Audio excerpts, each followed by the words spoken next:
የኢትዮጵያ ሀገራዊ ምክክር ጉባኤ እንደቀጠለ ይገኛል። ጉባኤው ከተጀመረ 24 ቀኑንም ይዟል። ከቀጣዩ ሳምንት ጀምሮ ወደ ወሳኙ የ500 አጀንዳ ስራ ቡድን ምክክር ይገባል ተብሎም ይጠበቃል። ኤርሚያስ በጋሻው በቀጣዩ የትኩረት ዘገባው የምክክሩን የዚህን ሳምንት አክራሞት እንደሚከተለው ያሳየናል። የኢትዮጵያ ሀገራዊ ምክክር ጉባኤ መካሄዱን እንደቀጠለ ነው ሳምንቱ የተጠናቀቀው።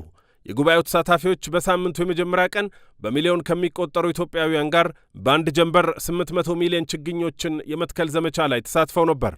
4000 ኢትዮጵያውያንን በ8 አጀንዳዎች ላይ እያመካከረ የሚገኘው ጉባኤው ደግሞ በዚህ ሳምንት ከወሳኝ ምዕራፍ ላይ ደርሷል። ምክክሩ የ10ና 50 የአነስተኛ ቡድኖችን ሂደት አጠናቆ በዚህ ሳምንት ወደ 250 ስልታዊ ቡድን ከዚያም ወደ 500 የርዕሰ ጉዳይ ቡድን ገብቷል። በዚሁ ሳምንት ወቅታዊ የምክክሩን ጉዳዮች አስመልክተው መግለጫ የሰጡት ዋና ኮሚሽነር ፕሮፌሰር መስፍን አርያም ሆኑ በስፍራው ዝግጅት ክፍላችን ተገኝቶ ያነጋገራቸው ተሳታፊዎች የእስካሁኑ ሂደት ጥሩ ነበር ባይ ናቸው።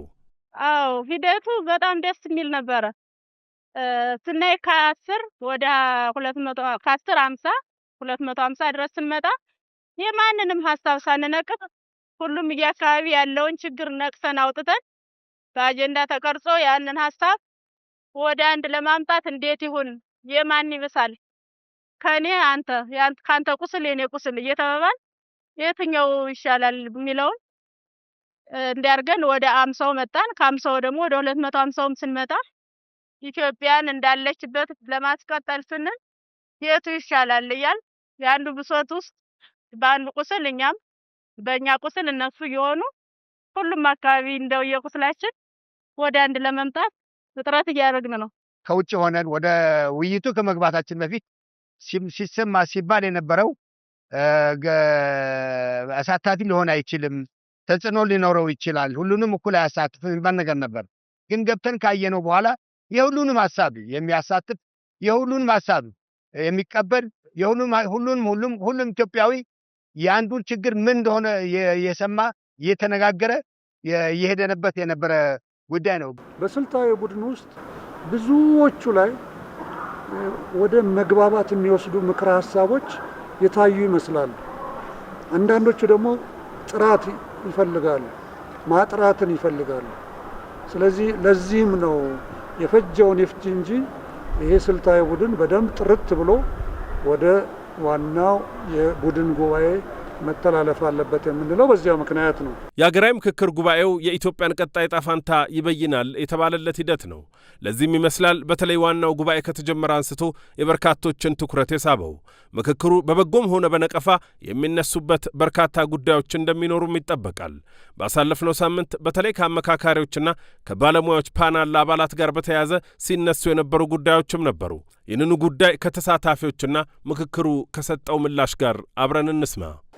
የአወያዮች ሚና አንደኛ የሰጡንን ርዕስ ይዘን ለምሳሌ የሃይማኖት ጉባኤ ላይ የሃይማኖት ጉዳይ ላይ የሚያወሩ ሰዎች ሌላዎች የሚያወሯቸውን አጀንዳዎች በብዙ ሰዓት በመስጠት ጊዜያቸውን እንዳይፈጁ በራሳቸው በያዟቸው አጀንዳዎች ላይ እንዲወያዩ ሼፕ የማስያዝ ገለጻ ሲያደርጉ የነበሩ ምሁራኖች አጠቃላይ ማንም ሰው አክሰስ ሊያደርገው የሚችላቸው የስልጠና ጉዳዮች ናቸው።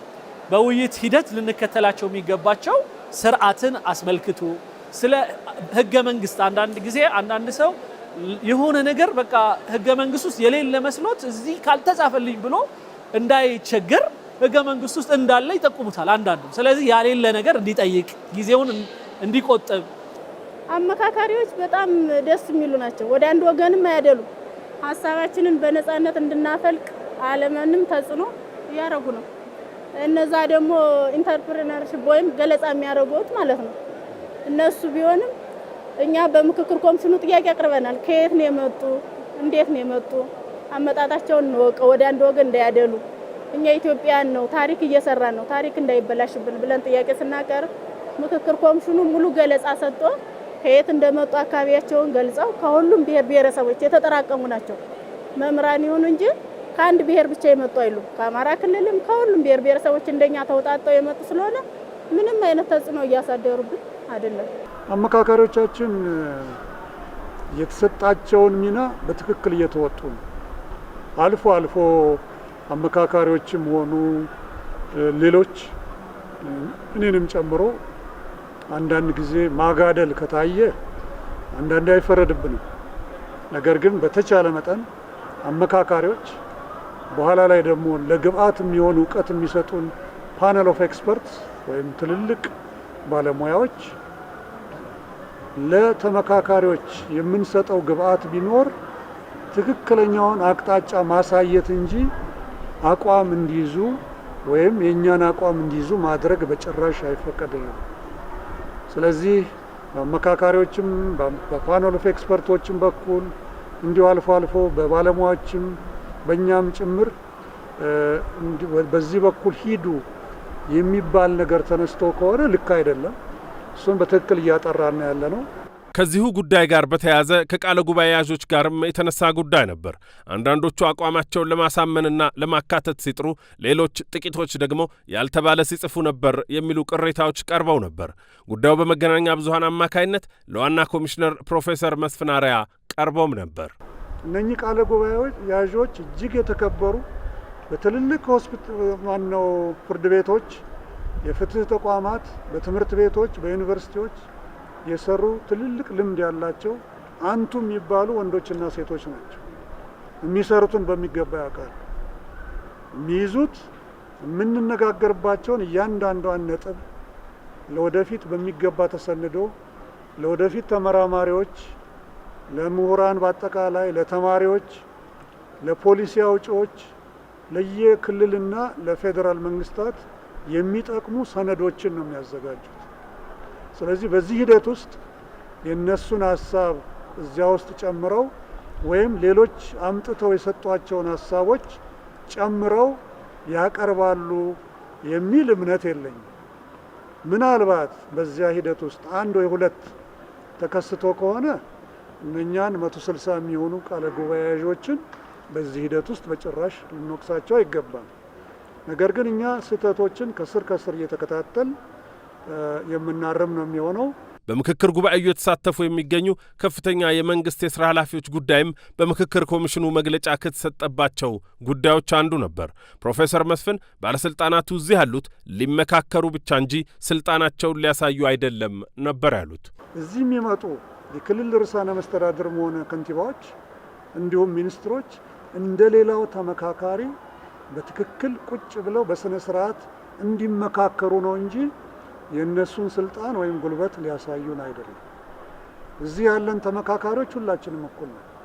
ለሁላችንም ፊታችን ያለችው፣ መሀላችን ያለችው፣ ከጀርባም ከጎናችንም ያለችው ኢትዮጵያ ሀገራችን ነች። ያንን ነው ማዕከል አድርገን እዚህ እየተነጋገርን ያለ ነው። ስለዚህ በምንም አይነት ቢሆን አንዳችን በሌላችን ላይ ጫና መፍጠር የለብንም። 15ቱ ስነ ምግባር መርሆዎቻችን ውስጥ አንዱ የሀሳብን ማፍለቅ ማምጣት እና ወደፊት ማራመድ እንጂ አንደኛውን ሰው በሚያሳንስ መልኩ በጭራሽ መሆን የለበት። እስካሁን ድረስ አንዳንድ ያስተዋልናቸው ነገሮች አሉ። ለወደፊት ግን በኮድ ኦፍ ኮንዳክታችን ወይም በስብሰባ ስነ ምግባር መመሪያችን መሰረት እርምጃ የምንወስድ ይሆናል። እኛ እዚህ ያሉትን ተመካካሪዎች በኩል ስለምናይ እኩል አክብሮት አለ። የኢትዮጵያ ሀገራዊ ምክክር ጉባኤ እንዲህ እያለ ቀጥሏል። በተለይም ከነገ በስቲያ ሰኞ አንስቶ በወሳኙ ምዕራፍ 8ቱ አጀንዳዎችና በውስጣቸው ያሉ ዝርዝር ጉዳዮች በ8ቱ የሥራ ቡድኖች ላይ እየቀረቡ መግባባት የተደረሰባቸው ከስር ከስር እየታወቁ ይሄዳሉ ተብሎ ይጠበቃል።